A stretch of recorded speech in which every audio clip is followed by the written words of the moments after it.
Alright, so in this video I'm gonna share with you how I went from 0 front lever pulls to 4 full front lever pulls in one set in around 1-2 months, explain you the method I used, and also give you a simple program that you can follow.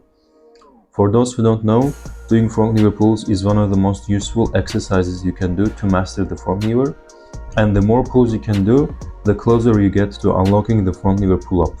The method itself is pretty simple, but before watching this video, I'm letting you know that this video is specifically for someone who can already hold the front lever for at least 3 seconds with decent technique. You can still watch this video if you can't hold the front lever yet, just to learn the method, but I wouldn't recommend doing too many pulls with your current front lever progression, because when trying to learn the front lever, it's better to do static holds than dynamics. It's a static skill, and in order to unlock it, you need to do statics. But don't get me wrong, you should still do some dynamic exercises, but they shouldn't be your priority. Now, let's get straight into the topic of this video. The method I used in order to get to 4 pulls in one set started with doing singles. That means you do 1 pull, you come down, rest for 90 seconds, and then you do 1 pull again. So you're basically doing sets of 1 pull. In the beginning, you should aim for 15 sets of 1 with 90 seconds of rest. After you can do that, you should decrease the rest to around 60 seconds. After that, you can start adding more reps per set. Always remember that the first thing you need to increase is sets, then decrease rest, and only after that you should add more reps. So for example, if you can already do 12 to 15 sets of 1 front lever pull with 60 seconds of rest, that already means that you can add a couple of sets of 2 pulls. So you should do 2 pulls per set until you can't do it anymore, and then just do sets of 1 pull. And as you progress from week to week, all your sets will become sets of 2. And then when you're comfortable doing sets of 2, you will progress to sets of 3 pulls in the same way. These workouts should be done roughly 2-4 times a week. I personally did 3 times a week. Now let's look at my example. So I started using this method in January at the time when I was recovering my front lever level after an injury that I got in October.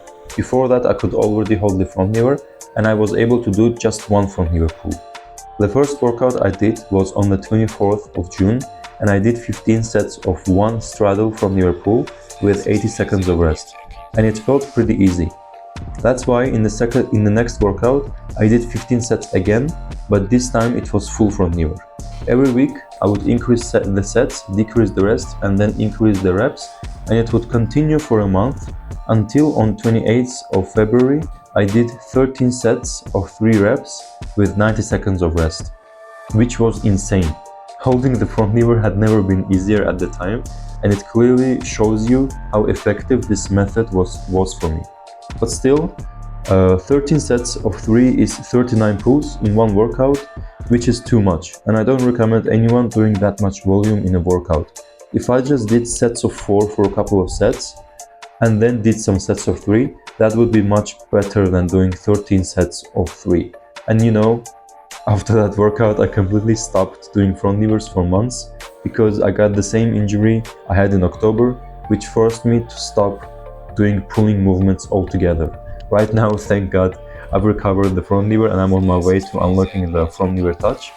And so yeah, this was my example of how I used this method to make huge progress in my front lever. Now, let me show you an example of a front lever program based on this method. Let's say this is Sam. Sam can already hold the front lever for 5 seconds and can do 5 sets of 1 pull with 90 seconds of rest. But he doesn't really know how to create a program using this method. Let's help him out.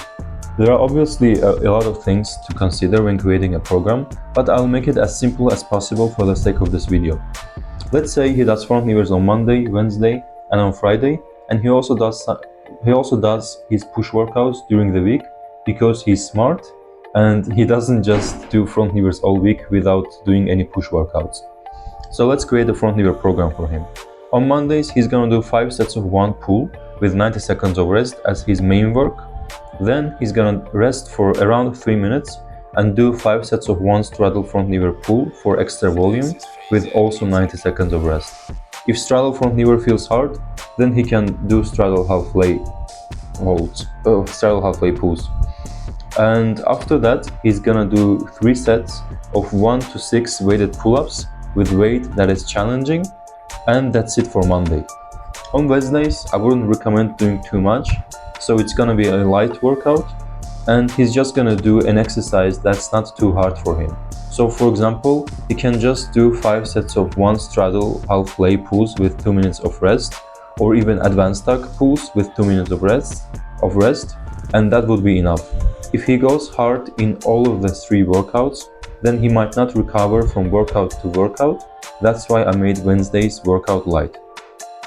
And on Fridays, the workout would be very similar to Monday's workout. He's gonna do the same front lever work he did on Monday, and instead of doing 3 sets on weighted pull-ups, he's just gonna do 2 sets with the same weight, and that's it. That's the only difference. From week to week, I would recommend increasing the sets of full front lever pulls and slowly removing the straddles as he gets better and better. And this is the simple workout plan he would use to make progress. And at the end, I would also tell him to make sure to progressively overload every week using the method I discussed earlier. Now Sam is happy and ready to fully master the front lever. And the last thing I wanted to mention is that this isn't my method. I learned this method from the discussion of Sasha Venos and David Packer on YouTube, which is, in my opinion, one of the most useful and specific videos about progressing in calisthenics skills. And I will leave the link in the description if you are interested. And yeah, I think that's it for this video. I don't have anything else to add. If you need help in calisthenics and would like to get coached, it's for free for now. Have some questions or would love to just chat, then you can reach out to me on Instagram. I will leave the link in the description. So yeah, that's it for this video. Thank you for watching, and until next time.